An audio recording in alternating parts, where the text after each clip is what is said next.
All right, welcome back. Thank you for joining us. Today we are gonna make 100 serving boards. Why did I do that? Today we're gonna do it. Let's go. First step is cut down all of our stock into, we bought a bunch of boards the other day. We got 5 boards of walnut, 5 boards of cherry, 5 boards of ash, and then we got some padauk for accent.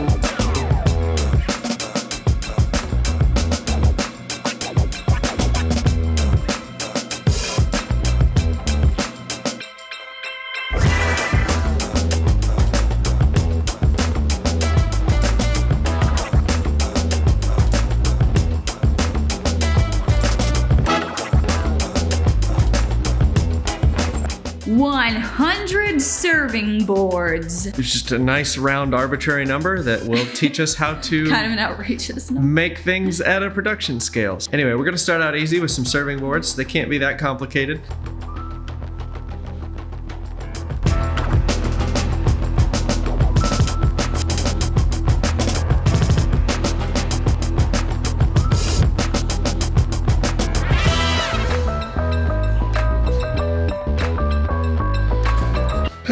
All right, so it's been a couple days since you last saw anything with these serving boards.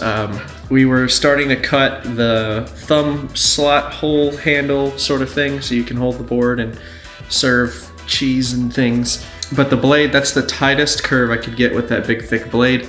And I didn't buy a skinnier blade because I didn't think I'd be using it, because I said, if you remember a couple videos ago, I said... Because essentially what we need is a resaw machine. But then the first project we used the bandsaw on, we need to cut really tight curves. So went to Rockler, bought the wrong size bandsaw blade, and anyway, they didn't have any in the store that I needed, so I had to order one. So that's what should be showing up today. That was a couple days ago.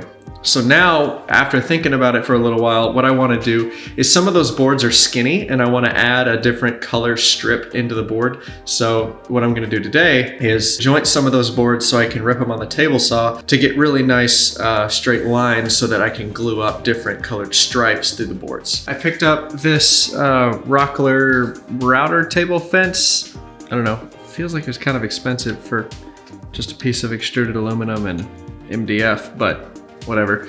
It has these 2 pieces of MDF that slide, and normally that's to control the gap between the bit. What you can do with it is, in between where it meets the aluminum, you can put washers on these bolts and have one of the fences slightly further forward than this one. And what that means is that I can use the router as a joiner. I'd really like to buy a joiner, but the machine that I want to buy, we got to make some room on the credit card first. We got to make a couple sales before we can do that. That way I can wait to buy the machine that I really want, and I don't have to buy the same machine 2 or 3 times. A lot of people get confused. I know I always say worry about the money coming in, don't worry about the money coming out, but that doesn't mean just blow your cash. I'm not saying go blow a bunch of money. I'm saying if you need the tool, don't hesitate, just buy it and then move on with your life. Make a few more sales and you won't even think about the tool. I mean, how many times have you bought a tool that you saved up for and you just never worry about the tool's price ever again because of how valuable the tool is? That's what I'm getting at. I'm not saying blow all your money. You need to spend the money. Spend the money. Don't hold on to it. Don't be greedy. Let that money go and play somewhere else. Let somebody else enjoy that money while you enjoy the tool, get some work done, and get money from somewhere else.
All right, so you might be asking yourself, why in the world are they building 100 serving boards? And right now, honestly, I'm kind of asking myself the same question. It's a lot of tedious work, but I think it'll pay off when we're finished, pun intended. So why 100? So 100 serving boards. Well, the first reason we're doing it is for realtors. Jen and I have talked a lot about this. We think that our best connection point to this community and finding the customers that we want are realtors. We want high middle class or upper class people who are not gonna nickel and dime you for the price of your furniture, that just want a high-end product, are willing to pay for it, and are gonna be repeat customers. So that's kind of our target audience with our business. Now, what does a realtor need with 100 serving boards? A realtor usually supplies, if you've never bought a house, hopefully, if you had a decent realtor, they give you some sort of a closing gift. It's a small little thank you for using the realtor. They're professional networkers. They gotta foster their relationships too. So as a thank you for them making a big fat check on buying your house, they usually give a small housewarming gift around the area of $50 or so. And that's exactly what we want to produce. We want to go to these realtors, make an introduction, establish a relationship with them, and supply them with serving boards that they can give away as closing gifts. And once we establish good relationships with those realtors, we can then introduce ourselves to the people that bought the house. They're going to see our logo and our branding and everything else on the serving board. And hopefully, we're not expecting it, but hopefully they'll reach out and maybe want us to build them some furniture. So bottom line, if we get plugged in with some high-end realtors and we become their supplier for custom woodworking to their clients, that's how we're going to meet more people, and we're going to find our Ferris wheel of clients that we really want to produce for. Also, we're looking for business mentors, people that have built 40, 50, 60 million dollar companies, and that's who we want to surround ourselves with. So if we can find people that we work with, it's going to be much easier to flex those relationships into mentorships later on. Now, why are we making 100 all at once? We just got the shop set up. We're starting to build furniture for our house. Why in the world are you doing 100? Well, there's a couple reasons. We want to find out what's not set up right. What are we missing? Are there any tools? Are there any little jigs? Is there something that we need if we do a large batch of something? Is there something that we need? And we've already identified that our clamping strategy is terrible. We only have a couple pipe clamps. They're not really the right size. We don't really want to build cauls to keep them all level and separate. We had to build the joiner on the router. So there's a lot of things that we've identified just with these 100 serving boards that we need in the shop. Now, they're not necessary to getting it done, but if we're hiring an employee and we're paying them by the hour, it's going to start to add up really fast if they're constantly having to adjust the joiner that we have on the router versus just using a setup joiner full time. So it's a band-aid fix for now, but we're identifying things and trying to prioritize them in a logical order that makes sense for our business to purchase. So we're finding production flaws. The second thing is we want to have them ready to go. The idea is that Jenny or I will walk into a realtor's office after we schedule a meeting and just say, hey, there's a couple samples of the boards. We take them in orders of 25 so that they're set for the rest of the year. We just want to have them ready to go. That way, if somebody wants to write us a check for a few grand, we can sell them 100 serving boards that day and deliver them and be done with it and move on to the next build. So we don't want to have to say, oh yeah, we'll have your closing gifts in a couple weeks, and then they change their mind and then they sit on it for a while. That's not how we want to get started in the community. We want to be ready to go at a moment's notice. We also want to sell in batches of 25. I don't want to make a new serving board every time a realtor closes on a new home. I know that that's how a lot of people do it, but this is not a hobby for us. This is a business. So whatever we do, we need to be able to do at scale. It also helps us lower our overhead. I want to have our system down so pat that whenever we hire employees, all we have to do is pull out the 100 serving board checklist, give that to the employees and say, there you go, knock them out. We have all of our systems in place. There's no question on what needs to be done. There's no question about the next step. We have templates if we need to, for routing out the handholds and stuff like that for the serving boards. Everything is ready to go while still allowing the employee to have a little bit of creative freedom on how each board gets done. So finding that balance is tough, but that's why we're making 100 before we even get started. So we want to sell in batches of 25 and we want to have a bunch ready to go. Now, this brings us to our next part, which is the price. Our general pricing structure that we normally use, which is materials plus labor plus 40%. That's our normal pricing structure that we use. It's great, but it kind of falls apart once you start doing things at scale. So that's still a perfect formula. We're going to use this formula for a long, long time. But when you're batching things out, you need to sort of understand what the market price is. You need to start with your price in mind first. That's the easiest way to do it, and then work backwards from there. So we know that the realtors are usually only going to spend around $50. We're just going to stick to the $50 closing gift, see if we can come in there.